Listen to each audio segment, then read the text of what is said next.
কেন বান্দুর তালা পাগল মনে কেন বান্দর তালা সেইবারে নেই কাবাতিয়া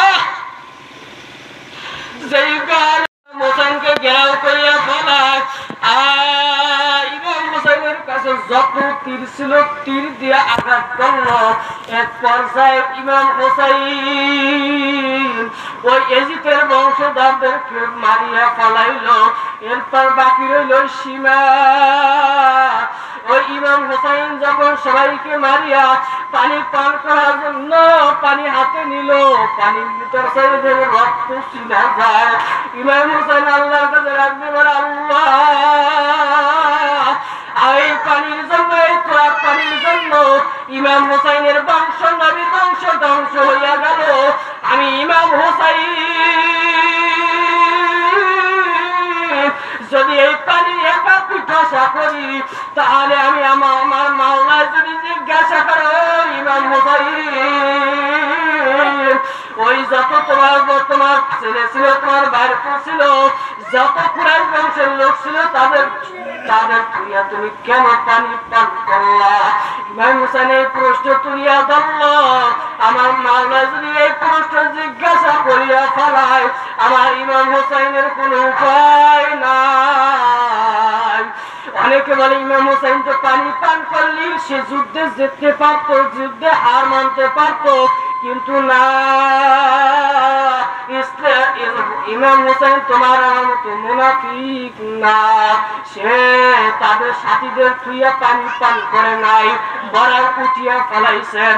যখন ইমাম হোসেন নদী থেকে উঠিয়া ফেলাইল, উঠিয়া খাওয়ার পর দেখে সীমা ইমাম হোসেনকে তীর মারতে মারতে মারতে মারতে ওই নদীর কুলে বেহুশ করিয়া ফেলাইল। বেহুশ করিয়া ফেলাইয়াই ইমাম হোসেনকে ইয়াজিদের তরবারি দিয়া তাকে শিরশ্ছেদ করার জন্য গলায় ছুরি চালায়, ছুরি চলে না।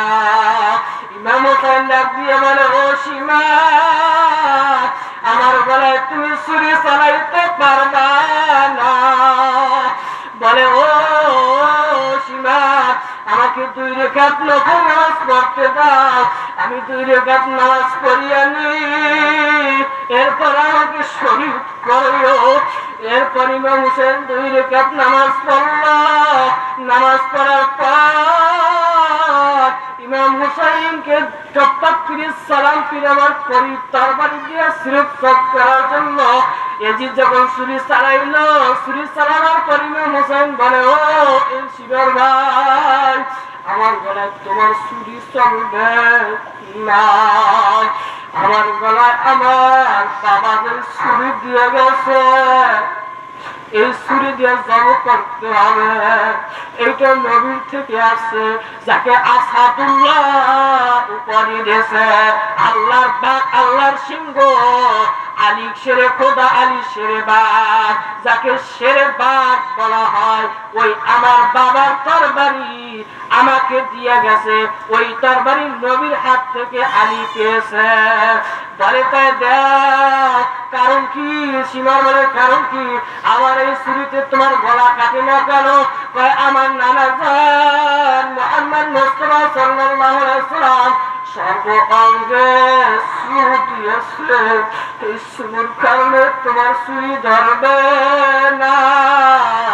ও সীমার ভাই তুমি আমাকে কাজ করিয়া ফেলাও, আর এই ছুরি দিয়ে আমাকে জবত করিয়া ফেলাও। ইমাম হোসেন দিনের জন্য কত কাঁদলো। কারবালার কি ইতিহাস, ওইদিকে তার স্ত্রীর কাছে খবর পৌঁছইল। ইমাম হোসেন নাই, পৃথিবীতে নাই। যেদিন ইমাম হোসেন ধ্বংস হয়ে যায় তাকে কতল করে। ওই এজিদের দলেরা এত নিষ্ঠুর, এত পাশা যাব করিয়া বলায়। এরপর ডাক দিয়ে বলে ফেরেশতারা, হায় হায় কি হলো? আমার নবী করিম সাল্লাল্লাহু আলাইহি ওয়াসাল্লাম একদিন ইমাম হুসাইন প্রশ্ন করে, ও নবী আপনি বড় না আমি বড়? নবী করিম সাল্লাল্লাহু আলাইহি ওয়াসাল্লাম তার দিয়া গেলেন, আশ্চর্য হইয়া গেলেন, বলে কি কে বড়? হাসান এবং হুসাইন বলে, না না বলেন আপনি না বড় না আল্লাহ বড়? বলে কইতে পারি না কে বড়। এরপর ইমাম হাসান হুসাইন ডাক দিয়ে বলে, না না আপনার নানার নাম কি? ও নানা আপনার বাবার নাম কি? মুহাম্মদ মুস্তাফা সাল্লাল্লাহু আলাইহি ওয়াসাল্লাম ডাক দিয়ে বলে, আমার মায়ের নাম আমিনা, আমার বাবার নাম আব্দুল্লাহ, আমার দাদার নাম আব্দুল মুত্তালিব। ইমাম হাসান হুসাইন ডাক দিয়ে বলে, আমার নানা কিরা জানেননি? আমার নানা বিশ্ব নবী সারা দুনিয়ার বাদশা, আকায়ে নামদার মদিনা কি তাজদার হায়াতুন নবী জিন্দা নবী দামিদু জাহান মুহাম্মদ মুস্তাফা সাল্লাল্লাহু আলাইহি ওয়াসাল্লাম। বলে আমার মা কিরা কয় কে? আলীর স্ত্রী নবীর মেয়ে ফাতিমা। আপনার মা তো এরকম সার্টিফিকেট নাই। আমার মা জান্নাতের সাধারণী মহিলাদের ভিতর। এরপর নবী চোখের পানি ছড়িয়ে দিছে। বলে আমরা বড় না না আমরা বড়, আপনারা তো বড় না না না।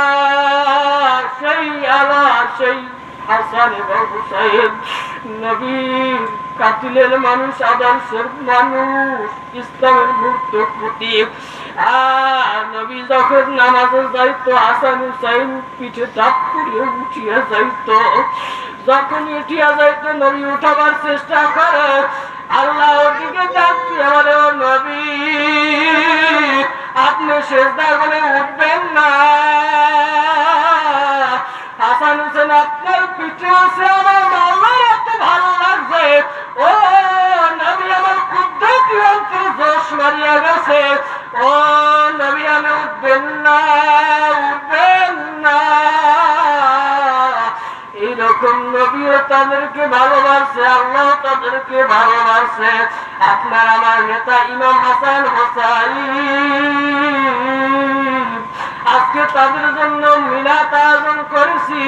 কত ভাই কত বাচ্চা ছাড়া হয়েছে, আমি তো নগণ্য বান্দা কিছু জানি না। তাদের পায়ের কদমের চেয়েও আমি নিকৃষ্ট খারাপ। মনকে জিজ্ঞাসা করো মন, এলমেন ওর কোথায় গোলাম আপনার বানায়া নেন। ও নবীর আশিকেরা নবীর মিলাদ পড়ো বেশি বেশি, নবীর দুরূদ পড়ো বেশি বেশি। যে নবীকে পাইল সে সবই পাইল। আল্লাহ বলে আমাকে মানা যা, আল্লাহ বলে আমাকে না। আমার নবীকে আগে চেনো, এরপর আমাকে চেনো। যে আমার নবীকে পাইয়া গেছে বলবা সে আমার আল্লাহ, আমাকে পাইয়া গেছ। চিন্তা নাই, নবীর এসক, নবীর মহব্বত অন্তরে ঢুকাও, নবীর মিলাদ বেশি বেশি পড়ো। অনেকে বলে সিন্নি খাওয়ার হুজুর, জিলাপি খাওয়ার হুজুর। আমরা বলে মিলাদ পড়লেই জিলাপি খাই, নবীজিকে দাঁড়াইয়ে সালাত দিলি। এই জন্য আমাদেরকে বলা হয় মিলাদি হুজুর, আমাদেরকে বলা হয় জিলাপি হুজুর। ভাই তোমাদেরকে বলিয়ে রাখি, তোমাদের সাথে তো আমাদের কোনো দ্বন্দ্ব নাই। দ্বন্দ্ব নাই, তোমাদের সাথে আমাদের সাথে কোনো দ্বন্দ্ব নাই। তোমরা দুরূদ পড়ো না, ভালো কথা। আমরা দুরূদ পড়ি, এই জন্য তোমাদের কেন জানাই। আমাদের শায়েখের সারসিনা মরহুম আল্লাহর কুতুব মহিবুল্লাহ গত কয়েকদিন আগে মুহররম 10 মুহররম ইন্তেকাল করেছেন। বড় কুতুব সারসিনার থেকে চলিয়া গেছে, সারসিনার জমিনে ঘুমায়। ওনার জন্য দোয়া করবেন, ইমাম হাসান হুসাইনদের জন্য দোয়া করবেন। আমার মাওলা বলে আমি তোমাদের দিকে চাইয়া রয়েছি, এমনকি এখান থেকে আসমান থেকে জমিন পর্যন্ত ফেরেশতারা একটার কাঁধে আর একটা কাঁধ উঠিয়ে দাঁড়াইয়া রয়েছে। এবার অনাবরত সব লেখতি আছে। অনেকে বলে এখানে কি হয়, কি কি কয়, কি কি না কয়। এখানে মাওলাই বলছেন তোমাদেরকে আমি সব দিতেই আছি, আমার কাছে চাও, আমার কাছে চাও, আমার তারে মালের ভান্ডের অভাব নাই। আমার কাছে এমন মাল আছে যে মাল তুমি না চাইলে আমি আল্লাহ বেজার। তুমি যদি চাও আমি আল্লাহ খুশি, তুমি যদি না চাও আমি আল্লাহ তোমার উপর গোসা হইয়া রাগ হইয়া এমন ভাবে থাকি। ও বান্দা তুই আমার কাছে চা, বেশি বেশি চা, যত বেশি চাবি আমি মাওলা খুশি হইয়া যাই, আমার আরশ খুশি হইয়া যায়, জমিন খুশি হইয়া যায়, সব খুশি হইয়া যায়। অতএব আমার মাওলার কাছে বেশি বেশি চাইতে হবে। আমার মাওলা বলেন বেশি বেশি চাই, অতএব আমরা বেশি বেশি আমার মাওলাকে চাইব। মনকে জিজ্ঞাসা করো, মন আমরা কবরের যাত্রী, আমরা কেউ বেঁচে থাকবো না। কুল্লু নাফসিন যায়িকাতুল মউত, একদিন মউত হবে, জন্ম আছে তো মৃত্যু হইবেই। মনকে জিজ্ঞাসা করো, মন কেন বান্দর দালাল ঘর, ওরে পাগল মন রে, কেন বান্দর দালাল ঘর। একদিন সেবে সালের যাবি অন্ধকার কবরে, মন কেন বান্দর দালাল ঘর। একদিন এই দুনিয়া ছেড়ে সালের যাবি, একদিন এই দুনিয়া ছেড়ে সালের যাবি, মন কেন বান্দর, কেন বান্দর দালাল পাগল মন রে, কেন বান্দর দালাল ঘর। সেইবারে নাই কাবাতিয়া, যেই ঘরে নেই কাবাতি, সেই খাসাতি, সেই ঘরে নেই কাবাতি, নেই কাসাতি, ও হারে নাইকা তোর ভাইরে তুমি কালা গিয়া বান্দর দালাল, তুমি কালা গিয়া বান্দর দালাল। বাবা গেল, বাবা গেল, বাবা গেল, বাবা গেল, কেউ তো ফিরে আইল না, মন কালা গিয়া বান্দর দালাল ঘর। যেই ঘরে নাই কাবাতি, যেই ঘরে নাই কাসাতি, নাইকা জোরের ভাই, নাইকা জোরের ভাই, মন কেন বান্দরে দালাল ঘর। মনকে জিজ্ঞাসা করো, মন তোর বাবা গেল, তোর দাদা গেল, তোর তালই গেল, তোর বাপ দাদা গেল, তোর 14 গোষ্ঠী যাওয়া শুরু করছে, আর তুই তো একদিন সিরিয়াস চলিয়া যাইবি। প্রাণ পাখি একদিন উড়িয়া যাবে তোমার, মন প্রাণ পাখি উড়িয়া যাবে তোমার, পরে রবে খাসা, ওদের পরে রবে খাসা।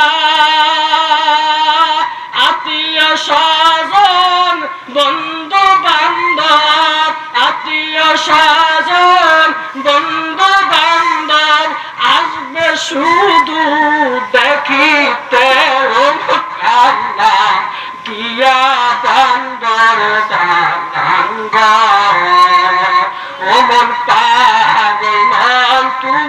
কেলা কিয়া বান্দর টানাঙ্গন উড়িয়া যাবে একদিন প্রাণের পাখি উড়িয়া যাবে একদিন প্রাণের পাখি পাড়ার পুতি বেশি আসে মাওলা পাড়ার পুতি বেশি এসে দেখবে তোমাকে তুই না একদিন বিয়ের সাগর সাজবে তুমি কেউ করে কেউ কেউ বা দুদিন আগে সাজবে কেউ বা দুদিন পর তোমাকে শোয়াইয়া রাখবে তোমারই উঠানে তোমাকে শোয়াইয়া রাখবে তোমারই উঠানে কেউ বা যাবে আনতে কাপড় কেউ বা যাবে আনতে কাপড় দোকানে বাজারে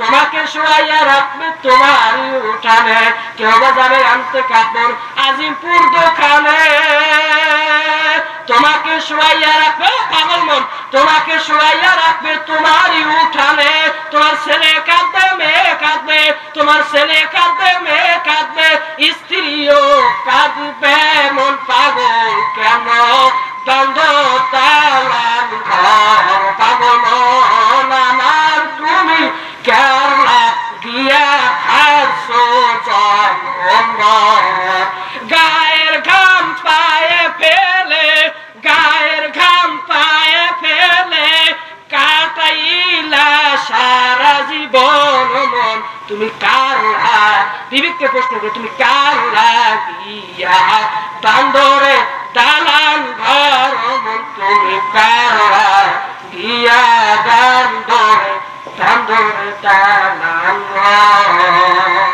ওই যে দাদা গেল কত হলো দাদা গেল কত হলো আজগো কল করে জানতে পারলাম না মন কালা গিয়া বান্দরে দালান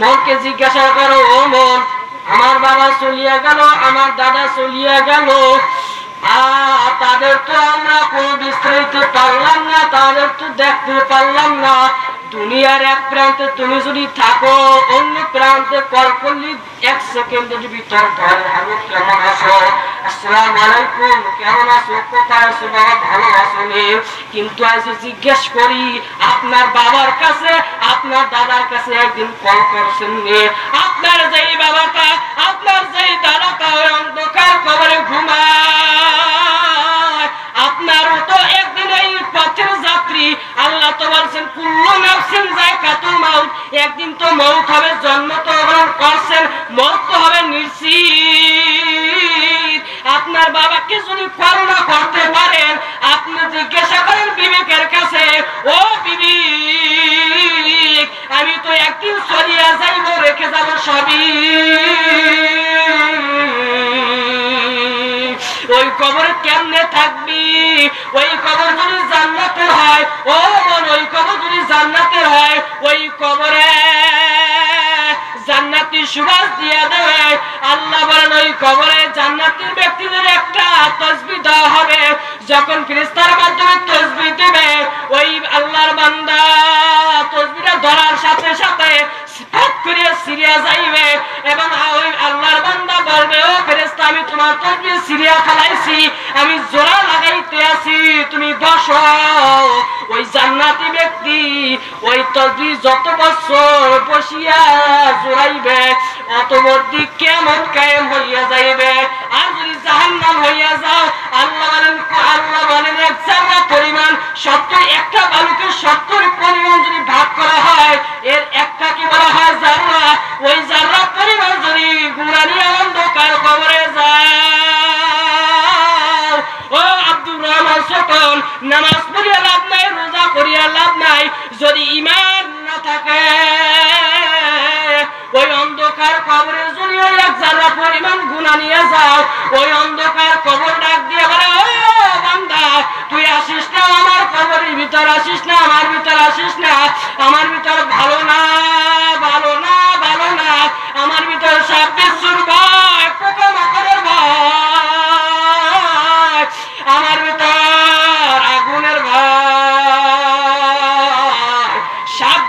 হুঁশিয়ার, তোর বাবার কাছে দাদার কাছে দেখ, তালাশ কর, নেক আমল কর, ভালো কাজ কর। আগে করো নাই, তাতে কি হয়েছে? আল্লাহ বলে আমি আবু আব্দুল, আল্লাহ বলে আমি রহমান, আমি দয়ালু, আমি সাগর, আমি দয়ালুদাতা মেহেরবান, আমার কাছে আমি মাফ করিয়ে দিব। খবরদার জাহান্নামী হই অন্ধকার কবরে যাস না। কেতাবে আছে 70 থেকে 99টা পর্যন্ত সাপ ধাপ ধাপ করিয়া কামড় দিতে থাকবে। দুনিয়ার আগুন যদি একটা হাতে লাগে তো সর্ব হাত জ্বলে না, দুনিয়ার আগুন একটা হাতে যদি লাগে ওই হাতটাই পুড়িয়া যায়। আল্লাহ বলেন অন্ধকার কবরে আগুন যদি একটা পশমেও লাগিয়া যায়, আল্লাহ আল্লাহ সর্ব অঙ্গ জ্বলিয়া সরকার হইয়া যাইবে। এমনকি ওই আগুনের তাপ ওই সাপের ঠোকরের চাপ, ওই সাপের ঠোকর 70,000 বছর নামবে না। মনকে জিজ্ঞাসা করে, মন বাবা গেল, দাদা গেল, কেউ তো ফিরে আসলো না, এবার তো আমারও পালা, আমিও তো চলিয়া যাইব। কেউ আমার জন্য কাঁদবে না, কেউ আমার জন্য দোয়াও করবে না। আমাদের দাদার কথাই বলি, তার তো কবর জিয়ারত তো দূরের কথা, তাদের খোঁজই লওয়া হয় না। এরকম তো বাবা, এরকম তো বাবা তোমারও হইতে পারে, পারে কি পারে না। এই বন্য বুঝিয়া সুজিয়া মাওলার খবরে যাইও, মাওলার খবরে বুঝিয়া শুনিয়া আব্দুর রহমান যখন তুমি যাইও। আল্লাহু আল্লাহ।